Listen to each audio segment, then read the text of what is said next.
Chapter 10.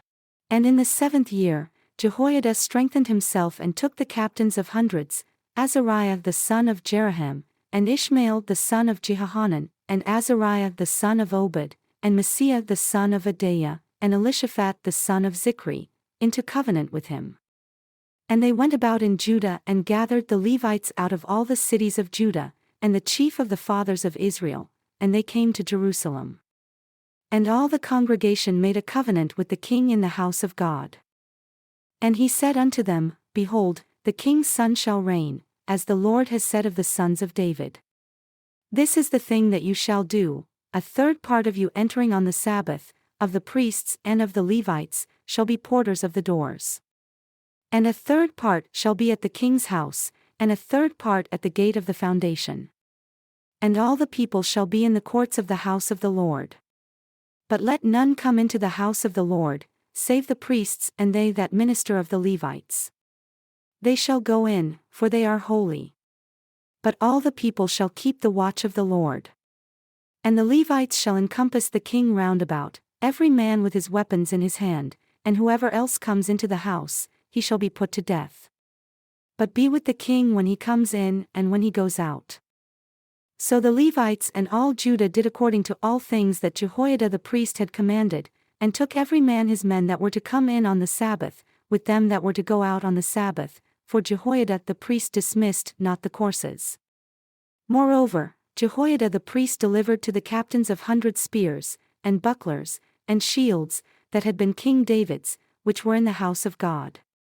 And he set all the people, every man having his weapon in his hand, from the right side of the temple to the left side of the temple, along by the altar and the temple, by the king round about. Then they brought out the king's son, and put upon him the crown, and gave him the testimony, and made him king. And Jehoiada and his sons anointed him and said, God save the king.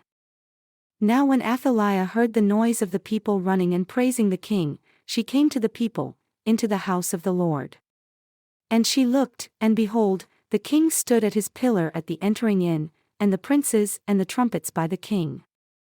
And all the people of the land rejoiced and sounded with trumpets, also the singers with instruments of music, and such as taught to sing praise. Then Athaliah rent her clothes, and said, Treason, treason. Then Jehoiada the priest brought out the captains of hundreds that were set over the host, and said unto them, Have her out of the ranks, and whoever follows her, let him be slain with the sword. For the priest said, Slay her not in the house of the Lord. So they laid hands on her, and when she had come to the entrance of the horse gate by the king's house, they slew her there.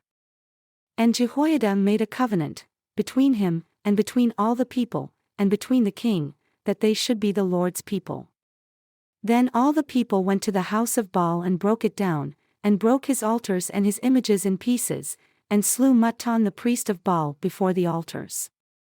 Also, Jehoiada appointed the offices of the house of the Lord by the hand of the priests, the Levites whom David had distributed in the house of the Lord, to offer the burnt offerings of the Lord as it is written in the law of Moses, with rejoicing and with singing as it was ordained by David. And he set the porters at the gates of the house of the Lord, that none who was unclean in anything should enter in. And he took the captains of hundreds, and the nobles, and the governors of the people, and all the people of the land, and brought down the king from the house of the Lord. And they came through the high gate into the king's house and set the king upon the throne of the kingdom. And all the people of the land rejoiced. And the city was quiet after they had slain Athaliah with the sword.